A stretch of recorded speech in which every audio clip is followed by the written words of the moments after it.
Our speaker, Richard Goldwasser, is a partner in the prominent law firm of Schoenberg, Finkel, Newman, and Rosenberg. An experienced trial and appellate attorney, he began his illustrious career clerking for a justice of the Illinois Appellate Court and for the Chief Justice of the Supreme Court of Israel. Today he joins us as board chairman of J Street Chicago. J Street famously organizes pro-Israel and pro-peace Americans who want Israel to be secure, democratic, and the national home of the Jewish people. It advocates policies that advance shared U.S. and Israeli interests, as well as Jewish and democratic values, leading to a two-state solution in the Israeli-Palestinian conflict. Mr. Goldwasser will discuss advocating in the Israeli-Palestinian conflict in the time of Trump. Following his all too timely presentation, we will have questions and answers and then adjourn to the historic home for socializing and refreshments. Please join me in welcoming Mr. Richard Goldwasser.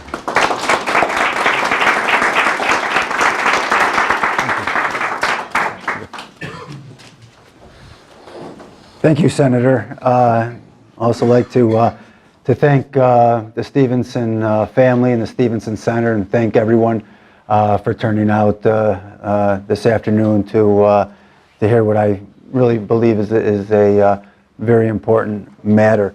And I'm especially grateful to be able to address you at what I consider to be a very, very opportune time.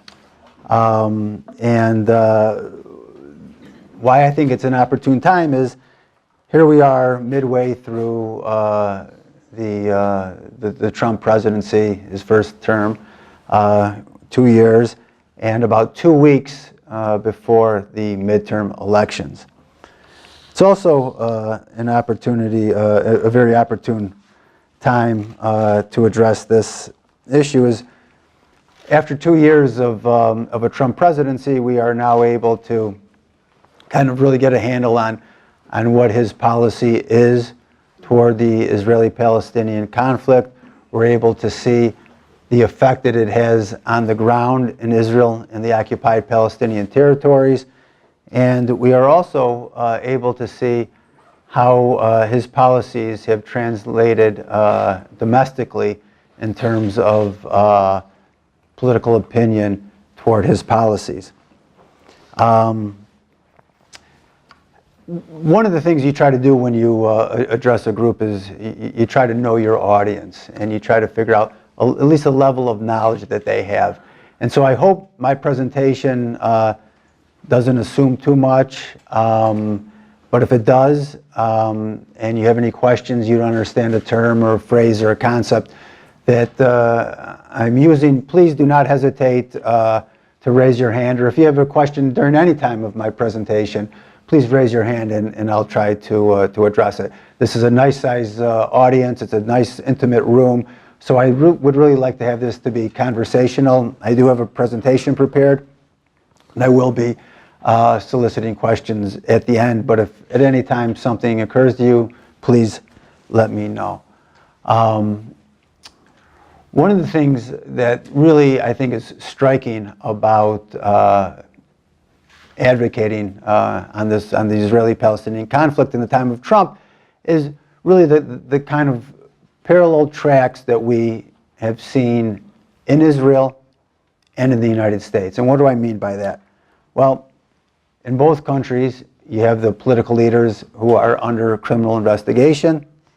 In both countries, we are witnessing the erosion of democratic norms, and we are seeing the scapegoating of vulnerable populations in both countries and attempts to delegitimize political dissent.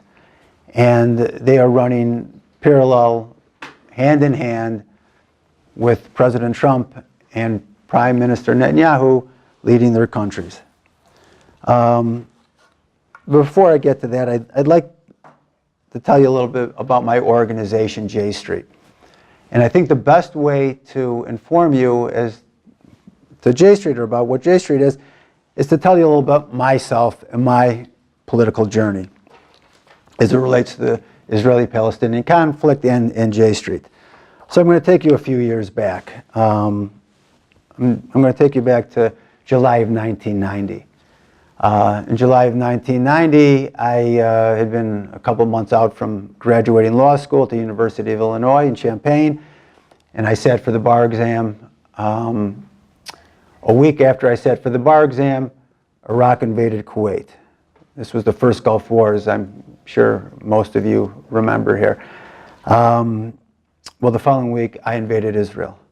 And my first job following law school was clerking at the Supreme Court of Israel. It was also during this time that the first Intifada was going on. Intifada was the Palestinian uprising directed at the Israeli occupation of the Palestinian territories, the West Bank and the Gaza Strip. At the time, Israel had not and did not recognize the Palestinian leadership. In fact, it was prohibited, it was in fact illegal to speak with members of the Palestinian Liberation Organization. Back then, I was a proponent of the two-state solution. The two-state solution is a solution to the Israeli-Palestinian conflict whereby you have an independent and sovereign state of Israel, which currently exists, and an independent and sovereign state of Palestine, which does not exist. Back then in 1990, people had talked about the two-state solution. In fact, that was the founding or the fundamental notion of the 1947 partition plan when the United Nations voted to split the territory between the Jordan River and the Mediterranean Sea into a Palestinian nation and into a Jewish nation. But as events unfolded, that two-state solution, the partition, was never realized. So back in 1990, the two-state solution, of course, was it was up for discussion, but it wasn't conventional wisdom, or it wasn't accepted as a mainstream position, certainly not within Israel, definitely not within the United States American Jewish community. So here I'm in 1990 in Israel, and of course the conflict is discussed. There was an intifada going on, and I would discuss and argue at times with my Israeli friends, some who agreed with me, some who didn't, as to what a fair and just resolution of the conflict would be, and I would advocate for a two-state solution. Whether they agreed with me or not, nobody called in to question my support for Israel. After all, I was in Israel at the time when Scud missiles were being fired from Iraq, when a lot of people were staying away from Israel due to the Intifada. So while my position wasn't necessarily accepted, you could have a conversation and people would not question your good faith. So after a year, it was time for me to come back to the United States. And my plan was to come back to the United States, work for a year or two and pay off my student loans. Back then, you could probably pay off your student loans with about a year or two of work. I'm not sure that's the case now. And my plan was to move back to Israel after 2 years and make my life and profession and career and start a family there.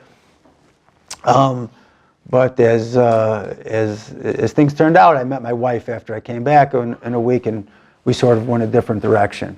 I did pay off my student loans, but I never made it back to make my life in Israel, although I have been back quite often since.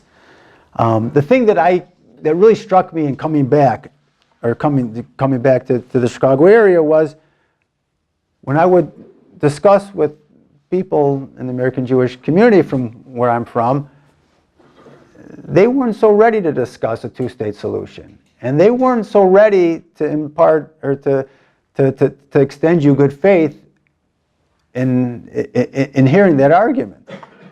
So you would be criticized. There were, how could you consider this? The Palestinians want to throw us into the sea. They don't recognize Israel's right to exist, and so on. And so there wasn't a political home at the time, at least none that I had heard of. It turns out there were some grassroots organizations that were active, but certainly nothing that I had been familiar with.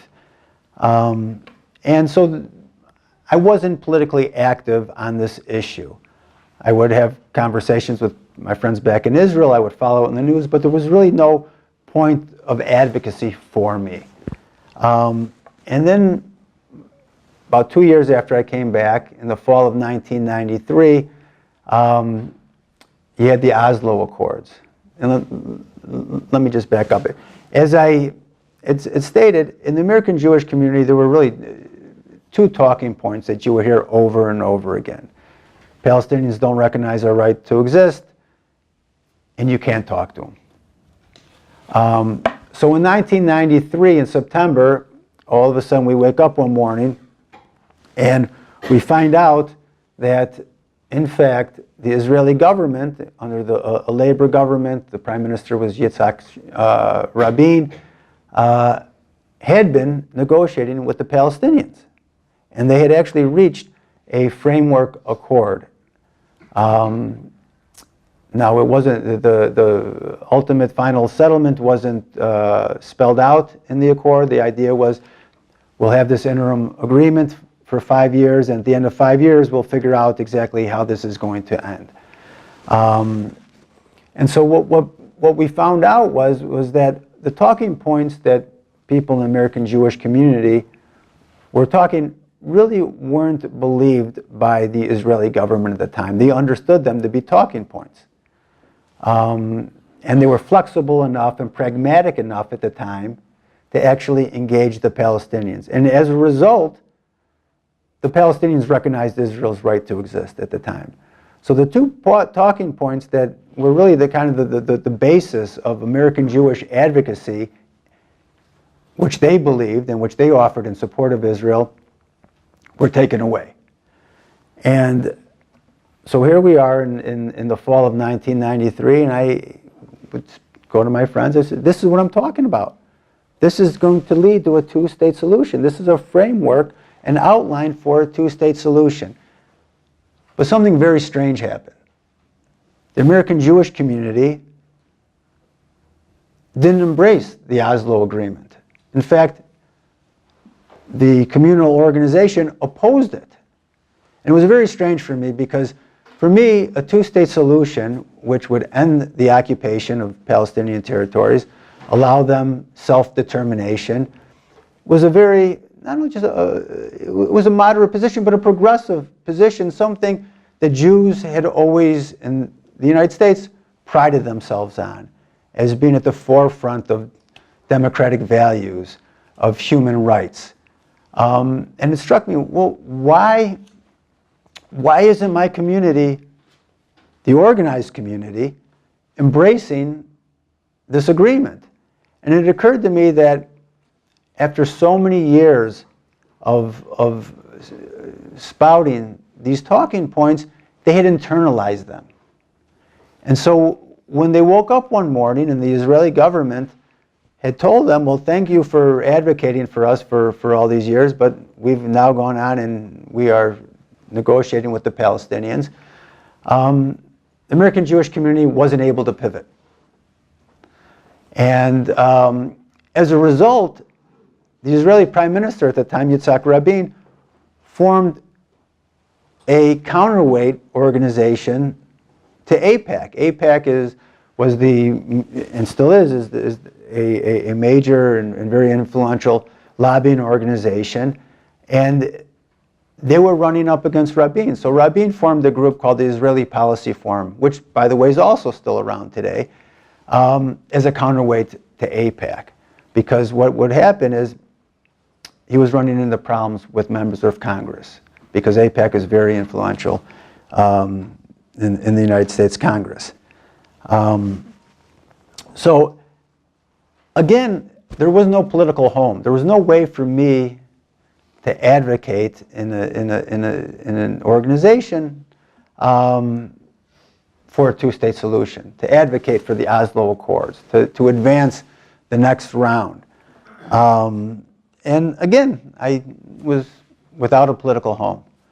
And it lasted for a long time. I was in the wilderness for a long time.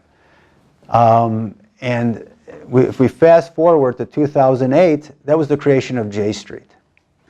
And J Street was created really with two aims in mind. One, to advocate for an end of the occupation through a two-state solution. And two, to broaden the discussion and the definition of what it meant to be pro-Israel in the American Jewish community. And what we saw in 2008 and in the ensuing 10 years is there were a lot of people like me out there. We just didn't know it. And as it turns out, as I said earlier, there were some grassroots organizations. I just wasn't familiar with them. And so in the last 10 years, J Street has really caught fire because it was speaking for people who felt that they didn't have a voice or a home. And as a result, we have seen a tremendous growth and people flocking to J Street. And I could, at the end, we can discuss a little about how far we've come and the number of congressional candidates we now endorse, over 180, how much money we're raising for them. But I'd like to return to 2008. So in 2008, we had a very friendly administration. We had the Obama administration who thought like we did. And in fact, the Republican administrations and Democratic administrations had always agreed on a two-state solution. The problem was in Congress. So the idea of J Street was, well, if you could get together and you could, if you could make the case to people running for sitting members of Congress, candidates running for Congress, that the positions that they really want to take, that are really pro-human rights, are backed by a majority, an overwhelming majority, it turns out, of the American Jewish community, that there will be political support for them, and they won't pay a political price for advocating for a two-state solution. They will do so. And they will give the president and his team sufficient room to advocate for a two-state solution. And so that's what we saw with the Obama administration. The Obama administration tried over 2 terms to get the Palestinians and the Israelis to agree on a two-state solution, but they were unsuccessful. And so at the end of the Obama administration, we had to take a step back and figure out, well, you know, what's going on here? We have all this power in Congress now. We have a friendly administration in the White House, and we still don't have a two-state solution. And what we realized was that having an administration in the White House and having a Congress that will back them was necessary, but it wasn't sufficient. You needed the sides on the ground, obviously, in Israel and in the Palestinian territories to be ready to move.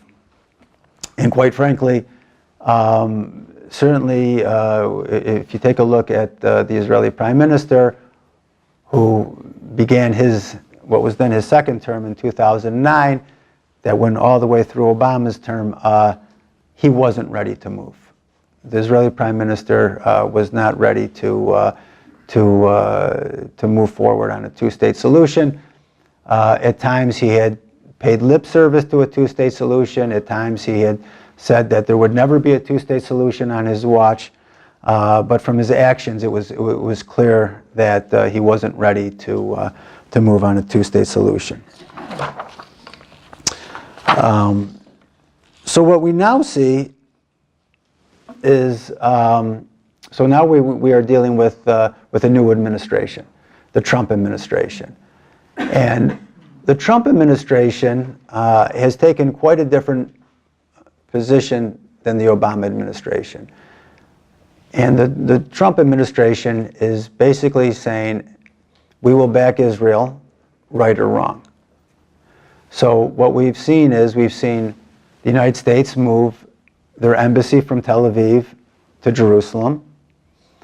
We have seen the United States cut off funding to the United Nations Welfare and Relief Agency, the agency that funds education, health, housing, food for Palestinians. And they've also cut funding to the Palestinian Authority, which the United States had been providing for quite some time. They've also shut the PLO mission in Washington, D.C., and this past week they announced the closing of the United States consulate in East Jerusalem that had served the Palestinian territories. The idea of the Trump administration has basically been, okay, enough carrots to the Palestinians, we're going to punish them to the table. And that hasn't worked. The Palestinians have now cut off contact with the Trump administration, and there are no negotiations on the horizon. So we're now at a kind of at a standstill. But it's worse than a standstill, because the occupation is only becoming more entrenched. Israel is settling more and more of their people into the West Bank. The settlements are growing. They are threatening to demolish Palestinian villages. And not only is it a human rights violation to demolish a village, but it also is aimed towards preventing a two-state solution. Because the way the border runs is, if you're able to, if the settlements keep growing and you keep putting Jewish population centers into the West Bank, dividing the West Bank from Israel proper along the 1967 border becomes impossible. You can't have a contiguous Palestinian state at that point. And that's what we're seeing. So in the last 2 years, J Street has been advocating to at least preserve the viability of a two-state solution. So what does that mean? Well, we oppose settlement construction, settlement growth. We oppose the demolition of Palestinian villages. And we are fighting as hard as we can to preserve funding to the Palestinian Authority, and really to take a diplomacy-first approach to the greater Middle East. As many of you, I'm sure, know, the Trump administration has pulled out of the Iran deal, and they are now, looks like, starting to gear up for to make the case for war with Iran. And so where does this idea, this Trump idea, come from? Where the people, they must know, right, that the American Jewish population rejects his policies. In fact, this last week, a poll just came out. Despite all of the things Trump has done deferential to the Israeli government, moving the embassy, closing the PLO mission, closing the consulate, not criticizing settlements, in the American Jewish community, President Trump has a 25% approval rate. 72% of the American Jewish community disapprove of Trump's handling of foreign policy. 70% disapprove of his handling of the Iran nuclear deal. A majority of American Jews opposed the way he handled the moving of Jerusalem, of the embassy to Jerusalem. So where's this idea coming from, or the motivation to take these positions? And so what we're seeing is a slight shift to, like a lot of issues in our political environment, to money, to donors. Sheldon Adelson is a major backer of the Republican Party and of this president, and he has taken a very far right-wing position. And as a result, you're seeing the president take this far right-wing position. You're also seeing a lessening of it used to be that American administrations would look to the American Jewish community and try to gauge their opinion. Well, now what is happening is both in Israel and in the White House, they're looking at evangelicals as a major support for Israel, for the policies of the Israeli government.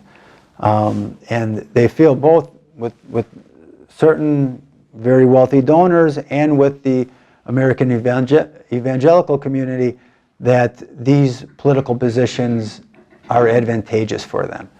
I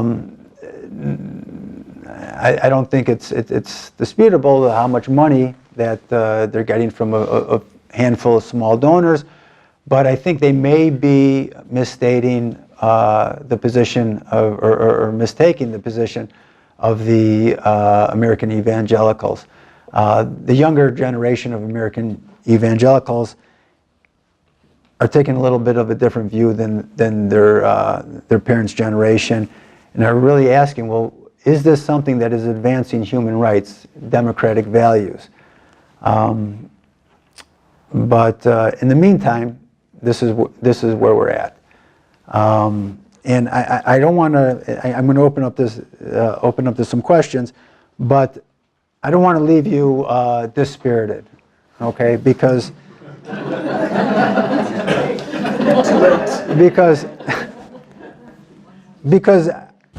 first of all, I do believe that a two-state solution is still viable.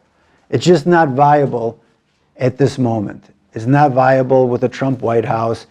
It's not viable with an Israeli prime minister like Benjamin Netanyahu and his government.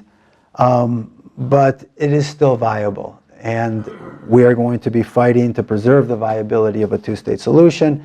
And I just want to leave you, before I open up the question, to a statement by an Israeli human rights attorney. His name is Michael Sfard. And this is what he says. He says, one day the occupation will end. And he makes reference to the falling of the Berlin Wall, the end of apartheid, and how that caught everybody by surprise. And he says, one day the occupation will end. It will probably happen in one fell swoop. And when it happens, it will suddenly emerge that everyone was against it.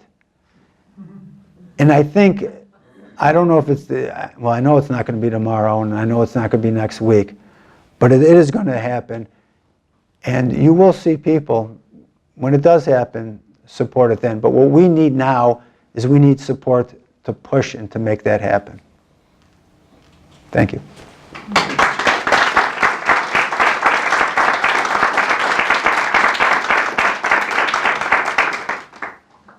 So, questions? Okay.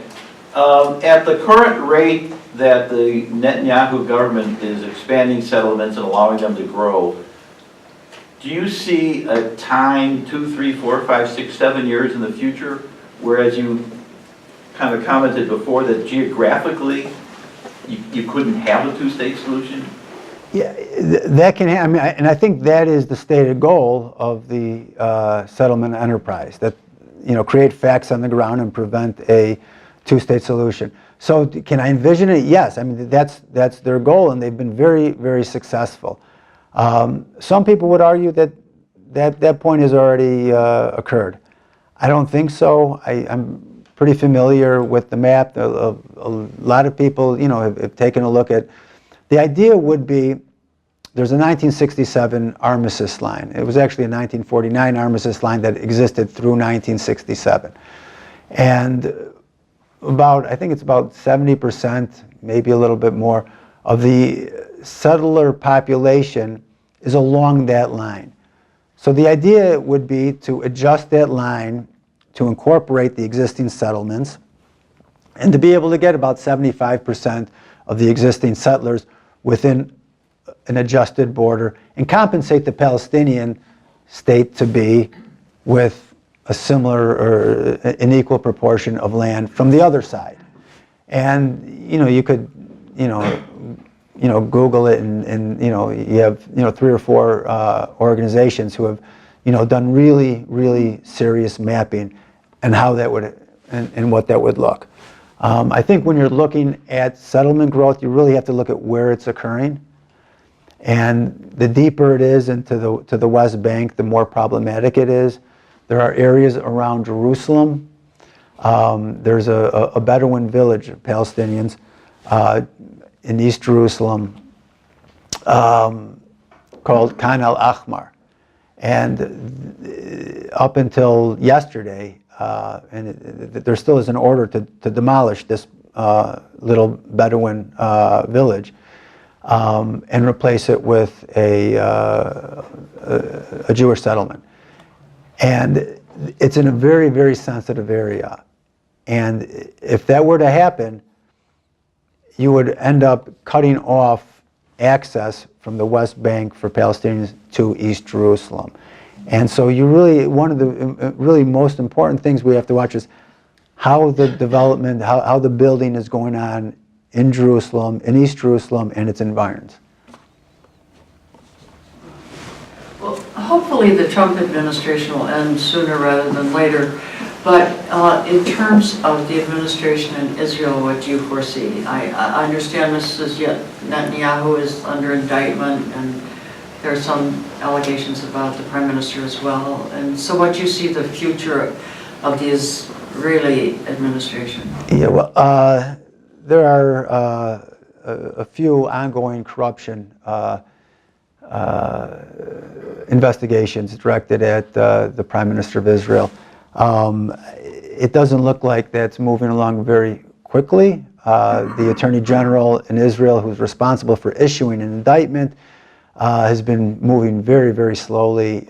He used to have a position within the Netanyahu office, the Prime Minister's office. And the police have recommended that he be indicted in one of the investigations. But it's going to unfold very slowly. His term is coming to an end. I think he's nearing, I think he's in his last year of his term, and it looks like elections will be called in Israel sometime in the late winter, early spring. All the polls show that Netanyahu would be able to form a new government. So along those lines, there's not a whole lot of optimism, although things can change, I suppose. But I think most people are expecting Netanyahu to form another government. I assume you do polls in Israel just like you do here about policy matters, and I was wondering, on the ground in Israel, how popular is his stance on the settlements and so on that he's doing? Well, I think one thing it's important to understand about the Israeli political situation is that it's very fragmented. So Netanyahu was able to form a government in the last election with his party only winning 25% of the vote. It may have been lower, actually. So if you align the left and the right parties, it's maybe, there's 120 seats in the Knesset. I think it's something, in the mid 50s to the low 40s between the right and left split. So really what's propelling the settlement movement isn't necessarily the general approval rate of settlement, but the weight and the political influence that the settler movement has in Israel, because in order to form a coalition, you need to be able to satisfy your coalition partners. And the right-wing groups that are to the right of the Likud party demand increased funding increased funding for settlements, new settlements, growth of settlements, and so that's what's driving it more than just a straight, kind of a political opinion across the board. I would like to challenge your thinking a little bit. Please. Everything I hear seems to be wallowing in the details. You look at things from a topical, detailed level, and I want to check out a bigger picture stance. I've never believed in the two-state solution, at least not for a long time, because it's not viable for the long term. These will always be warring communities, and that's silly. And besides, Israel won't allow it anyway, we know that.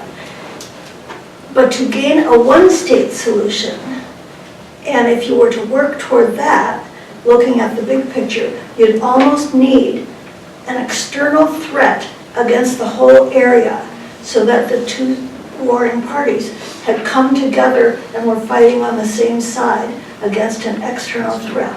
Now what that might be, I don't know, it's not an alien ship coming down. It might be Iran. I'm advocating for a one-state solution because we have to have the right of return, because Palestinians are reproducing at a greater rate than the Israelis, and there are all kinds of ways that a two-state solution just will not work. A couple of things. It seems inconceivable. If you start with the premise that a two-state solution won't work because you have warring parties, I don't see a one-state solution working. Not unless they're both on the same side. Well, if you could get them both on the same side, I don't know how you do that. I think the parties I think both parties are entitled to a right of self-determination. And the position is, and you're right, so far to date, the Israeli government isn't willing to agree to a two-state solution. But see, you're still wallowing in the details. Well, I think that's a kind of a broad statement. I don't think there's anything, I don't think that's a detailed issue. I just think, as a matter broadly speaking, the Israeli government won't agree to a two-state solution. Of course they won't. So I don't see where the support is to take in 4.5 million Palestinians from the West Bank and from the Gaza Strip and under one country. The moment you do that, you're going to have, right now, I think you may hear some disagreement, but right now there are more Palestinians between the river and the sea, between the Jordan River and the Mediterranean Sea. Maybe it's 51, 52% to 48%. So at that moment, if you have a democracy, you're going to have a Palestinian-controlled Knesset, which from a purely democratic point of view, there's nothing wrong with that. But what you end up doing is you sacrifice Jewish self-determination at that point. But more practically, even if you were okay with that idea, more practically, if Israel won't agree to a separation with two states, they're certainly not going to agree to a situation where they're in the minority of the population. Okay, that's true. I agree. But, just a second. He's telling me to be quiet.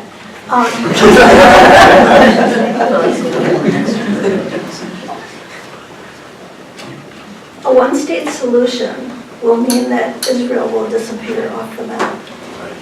From the very beginning, they had no right to do what they did, what they've done. And from the very beginning, their premise and their reasons for wanting a Jewish state were flawed. And in time, it will disappear anyway. It will crumble of its own, of its own weight, of its own missteps. Well, I would disagree with your statement that Israel had no right to their own nation, to their own homeland, to self-determination like everyone else. I think history has shown what happens when the Jews don't have a homeland of their own. Okay, but you also have, and I don't want to take over this, but you also have the world is becoming more and more integrated. It's not like any given ethnic group is doing what the Jewish nation is trying to do. It's passé. It's over. Okay, let's move. Sort of two-part question. One, I've heard from what I would refer to as, let's just say, Israeli officials, more than one, recently, say that one of their problems with getting to a two-state solution is they can't find a partner to negotiate with. Sure. I don't know, I'm interested in your viewpoint on that. So, well, let's just do that. Okay. The second question is unrelated. There's an election coming up.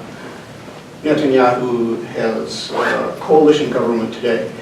If he is in the position to form a coalition government again after the elections, what do you see the chances of a more centrist coalition forming? Is that possible?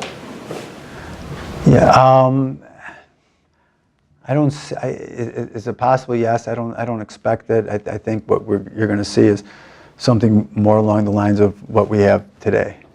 But to get back to your to the first part, that there is no partner. I mean, I hear this all the time, and really what it's based upon is it goes back, and if you go back and look at the history of the negotiations to 2000, and this is where the idea really kind of sprang up from during the Clinton administration. And on his way, he had gotten the parties together.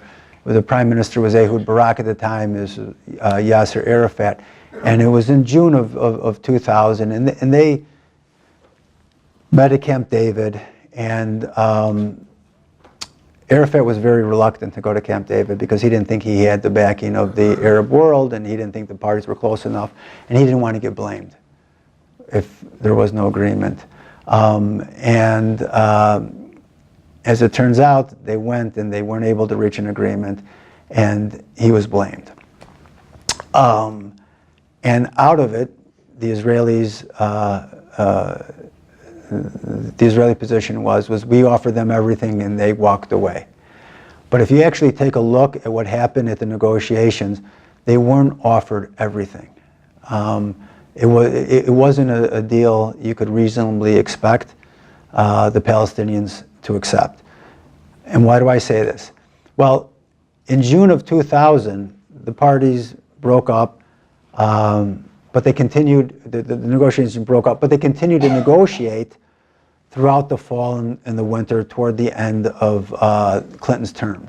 So he put out what was called the Clinton parameters, which was a broad outline for a two-state solution, which basically are 1967 borders with swaps, a shared Jerusalem, Palestinian areas of East Jerusalem would become part of a Palestinian state.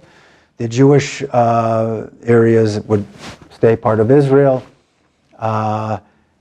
Basically, and so that was December of 2000. The parties negotiated in Taba in January at the end of January of 2001. And what happened was, at the time, elections were set for February of 2001. And the parties actually in Taba came very close to an agreement, at least the terms. So if you take a look at what the Ministry of Foreign Affairs said at the time in Israel, they said, we've never been closer to an agreement, but the Israeli government, because there were elections around the corner, couldn't commit. Okay, they couldn't commit because they didn't know who was going to be the next prime minister, and all the polls indicated that the next prime minister was going to be Ariel Sharon. And Ariel Sharon was indicating that he wouldn't accept anything that was signed in Taba. So it was the Israelis at that point who couldn't commit. Their parties were close, but the Israelis said, well, we can't commit right now because we're going to be having elections in a week. And it turns out Sharon won, and those negotiations ended. There was also in 2008, there were negotiations under Israel's prime minister at the time, Ehud Olmert. And he was negotiating with Arafat's successor, who's the current Palestinian president, Mahmoud Abbas.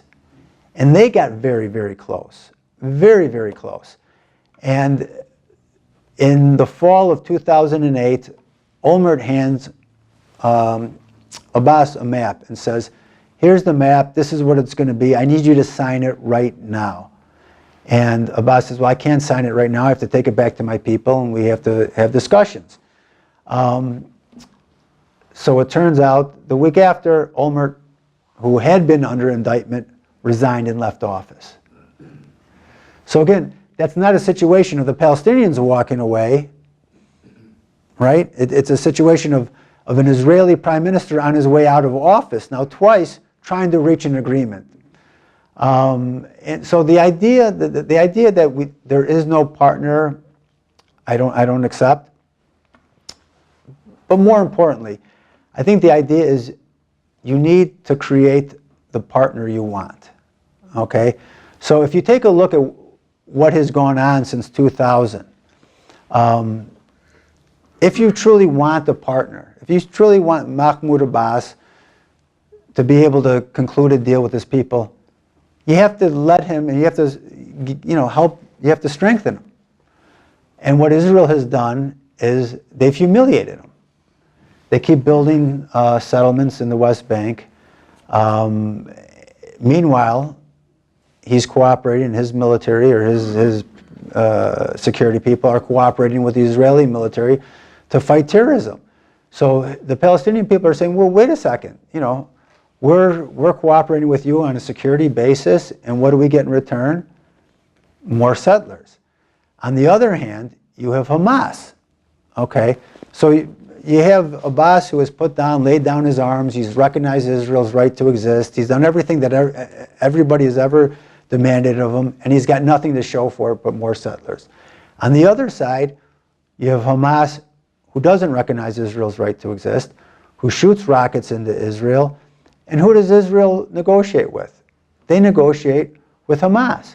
Hamas captures an Israeli soldier. Israel frees 1,000 soldiers in return for one Israeli soldier.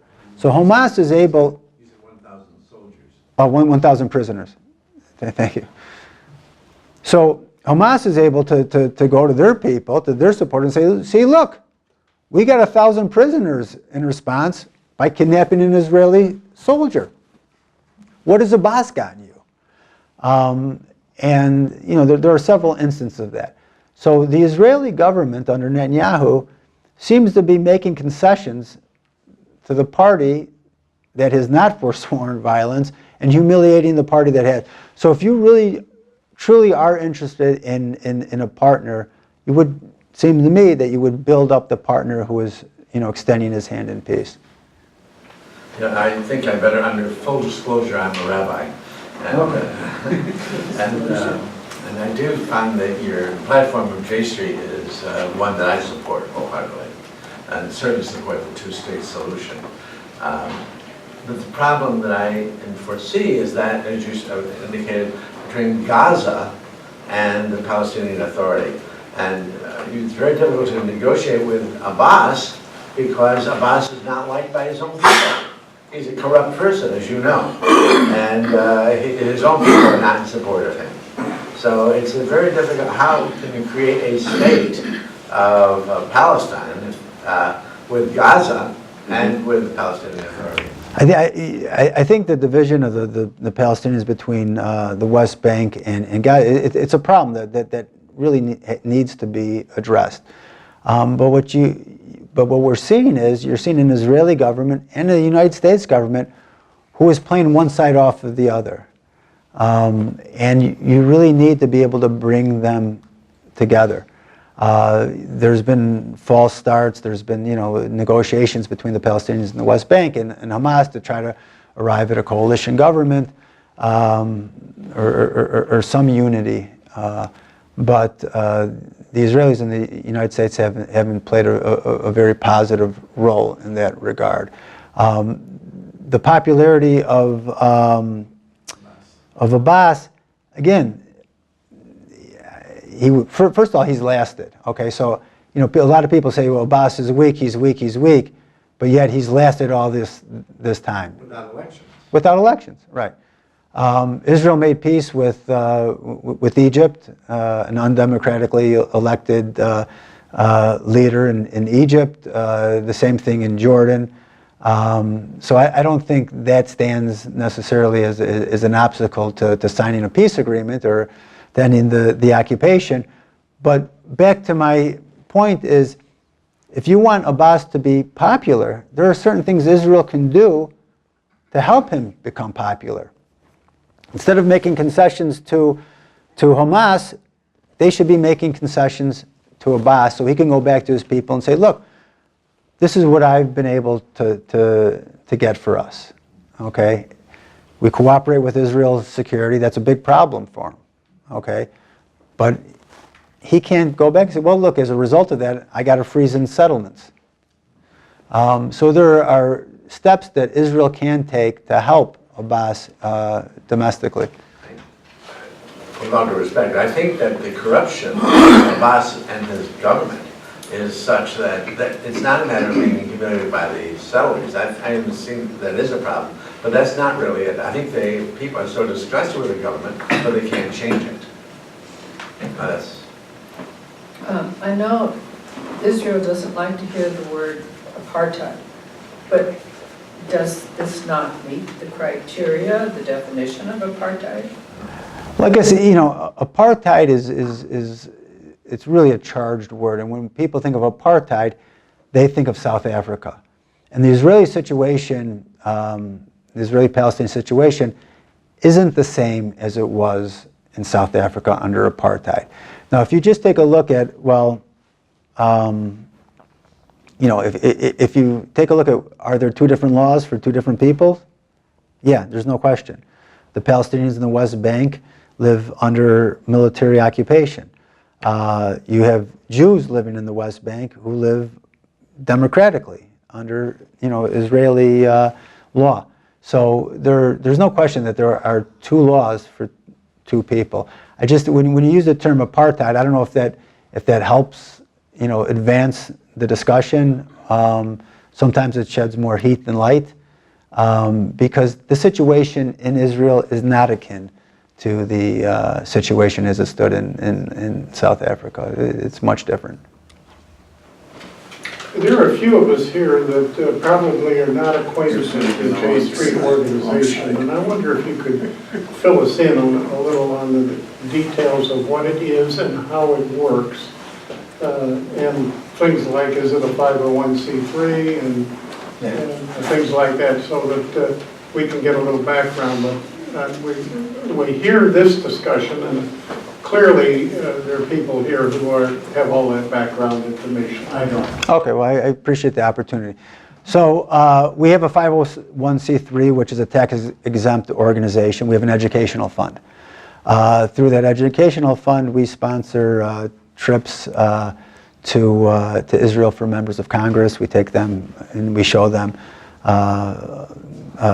We take them through, Tel Aviv, Jerusalem, into the West Bank. We meet with Israeli political leaders, security officials, Palestinian political leaders, human rights organizations, NGOs, the whole gamut, which some of the other organizations don't do. They take them purely on an Israel-centric tour. We also have organizations on campus, J Street U. So we have student organizations throughout the country. I think we have organizations on over 60 campuses. Now we also have a PAC, a political action committee. And so the way that works is we endorse candidates who share our positions, and we raise money for them. So if someone wanted to contribute to Sean Castan's campaign, they could go on our website and click a button and make a contribution that goes directly. We're a conduit. So the money would come directly through us to the candidate. And this off-year election, it's an off-year election, non-presidential election. We are, I think, on pace to raise maybe $4.5 million more, which would be a record for us. And it's a non-presidential election. We have endorsed over 180 House members. I could give you a list of our Illinois endorsees. We've endorsed Dick Durbin, Tammy Duckworth are both endorsed candidates of ours. But our advocacy is in the United States. We're a United States lobbying organization. We don't lobby the Israeli Knesset. We have many partners in Israel that we work with, human rights organizations, some of the political parties. Not a formal relationship, but that we certainly have a similar alignment of views. What is the source of or major source of your funds? Is contributions from what kind of people, groups, whatever? Yeah, so we have funding through people like you, people who give, $50 to, people who give, quite large contributions. So, there are obviously contributions for operating funds, and then there are also political contributions, which are obviously separate. Thank you. How do you define a Palestinian? How many generations do you go back? How do I define a Palestinian? Well, it's sort of central to the discussion of advocacy and rights. Do you go back to biblical right of migration? I think Well, right of return. Oh, for right of return. Right. Well, I don't have a definition of, I don't wrestle with that idea. The idea that I wrestle with is how do you end the occupation, okay? Because there are Palestinians living in the West Bank and in Gaza that don't have political rights, okay? And so the question is, I think, is more, how do you address the right of return? And the parties have actually negotiated on the right of return. And at various points, numbers have been discussed. Maybe 50,000 Palestinians would be allowed to come back into Israel proper. The rest would be would either have the right to come back to the West Bank, to Gaza, or accept financial compensation. Now, how that plays out, I'm not going to get involved in determining, how many generations it goes back. But the parties have discussed and negotiated along these points, and a lot of people, think that, well, the Palestinians aren't going to accept a deal that doesn't give them the full right of return. But yet their political leadership has negotiated along certain numbers. And a few years ago, the Palestinian Papers came out. It was like a WikiLeaks. And the Palestinian Papers divulged exactly where the Palestinian position was in negotiations. And I think that 50,000 figure came up, and people were very concerned that once this came out, that the Palestinians were going to riot in the streets because they wouldn't accept such a low number from their political leaders. But it came out, and there was no rioting in the streets. I think To a large degree, the Palestinians understand kind of where things are, where the balance is, what's feasible, what's not feasible. They're pretty sophisticated. So the idea that somehow they were kept in the dark on that was a little off to me, but here we are. Just a couple of questions and comments. One, you mentioned that there may be a cutoff in the West Bank, the way the map is futurely drawn. There already is a giant space of cutoff just between the distance between the West Bank and Gaza, which is, I've never been really understood how that would work, except for some miraculous highway that would connect the two. Well, And so if you could comment on that. Secondly, I'd just like to say I just came back from Israel, and going back to where we were staying from the hotel, my wife and I asked the taxi driver what his feelings were on Trump, and he said, the Messiah has delivered him to us, which is a general thing. And lastly, if you could comment on, you seem to imply that, I got the impression that J Street and AIPAC were purely on the opposite sides of the street when J Street got started. What is the relationship between the two organizations today? Okay. To answer that last question first, it's the same as it was when we started. They wouldn't share the stage with me. I'd be happy to have an AIPAC person next to me. They won't share the stage with me.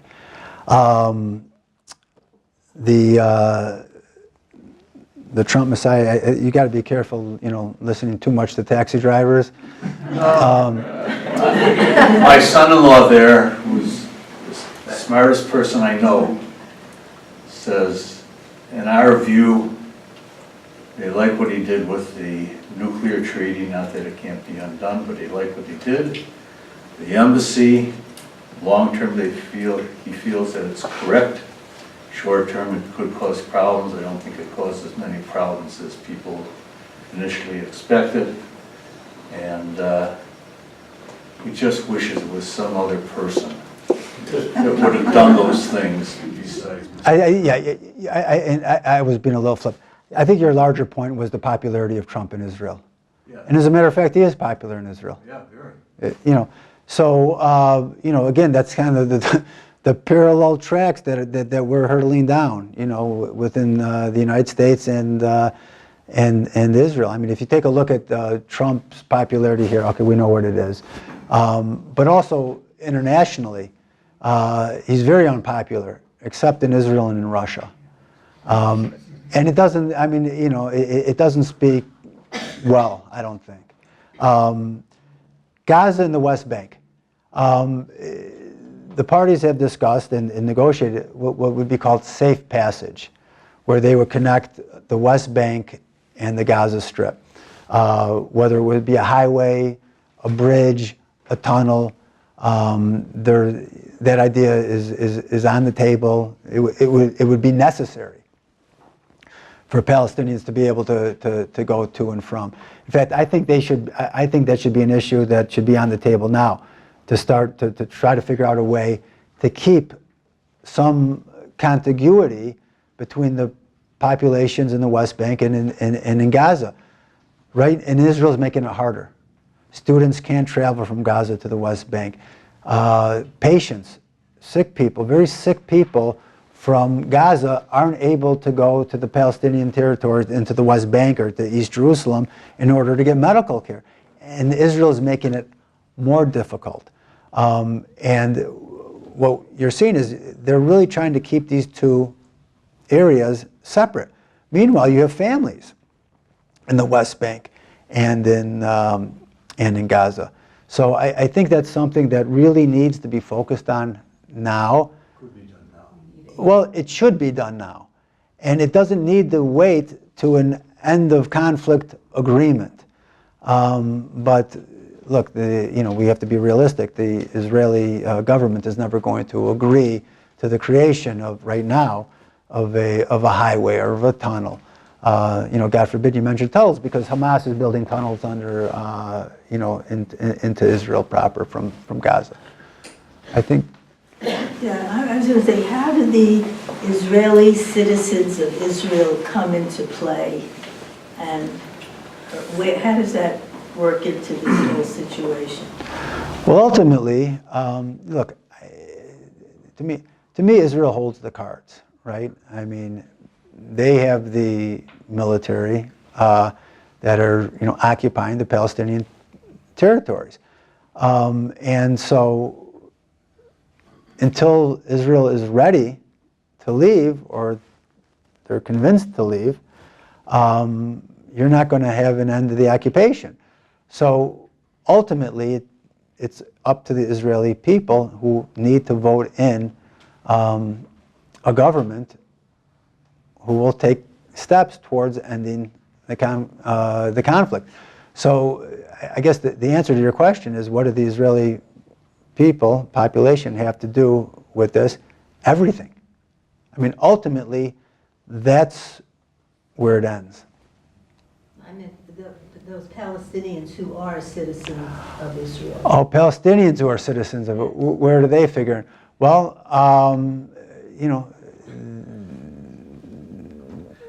about 20%, 18 to 20% of Israel's population are Palestinians.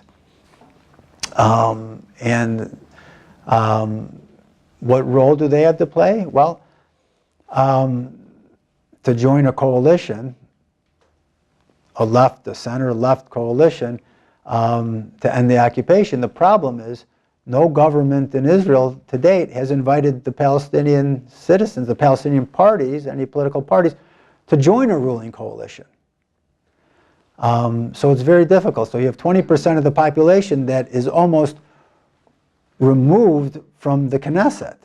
So if you take if you look at how the seats are dispersed, left to right, you have 20% of the population. Right now, I think they have 12 or 13, maybe 14 seats in the Knesset that, to date has never been part of a ruling coalition. So I would turn that around and say, it's up for the Israeli government, the people build the parties, the non-Palestinian parties, to invite them into a coalition, to be willing to form a coalition with them. But there are members of the Arab population in Israel who have political representation. There are political parties in the Knesset. There are the head of departments at Hadassah Hospital are Palestinian. The professors at Hebrew University are Palestinian. So they're not, and they have their own courts. I was there, visited. Well, there's been Palestinians. I'm not sure if there is one now, but I know there's been Palestinian on the Supreme Court of Israel and judges. Are they fully equal? They're a minority population that is discriminated against, like our minority populations are. But certainly they serve in all the roles that you've mentioned. I made one other point, if I may. We tend to forget where the occupied territories come from. And it was from the war of 1973. No, 67. 1967, correct. Right, yeah. So the armies fought the Arab armies fought to destroy Israel. Israel defended itself, hence the occupied territories. I realize it's unfortunate, but usually when a party has been defeated, the terms of surrender, right? Well, I don't know what you mean by, they're not citizens. They live under military law. Right. So I don't know what surrender. They're not fighting in the West Bank. They've laid down their arms. So I don't know what Well, what happened to, let's say, Poland after the Second World War, or Lithuania? What are those countries? How did they, in Germany? Well, you see, it didn't last for 50 years, okay? And what we're seeing is from 1967, we're now in the 51st year of occupation. So eventually, look, the United States ended up, with the Marshall Plan, built up these areas, right? But in Israel, they're still occupying them. So, an occupation is a legal concept. Okay, the idea of occupation is actually it's entrenched in law. And we could pick up. But the mere fact that an occupation exists isn't, it's an outcome of war. The question is, it's supposed to be temporary. And it is no longer temporary, it is nearly permanent now. One more question. Thank you. We live in the same town, so we can. Okay. Are you comfortable with not recognizing any kind of a divide between the residents of the West Bank and the residents of Gaza? It seems to me that so many of the complications that ensue are, as one of the people earlier had said, a lot of little detail, but so many of the complications that do ensue come from divides. I mean, you can talk about somewhat of a friction or not compatibility between AIPAC and J Street. Incidentally, I'm in favor of all the things you're talking about as far as two-state solution. However, it seems to me that it almost simplifies it a little bit to accept the fact that all the Palestinians are in agreement about what they want, and that all of the Israelis are not. And certainly we know that the U.S. Jewish population is not all in one. So I think we should be fair, at least, and recognize that there is a divide among some of the people in those two Palestinian sections.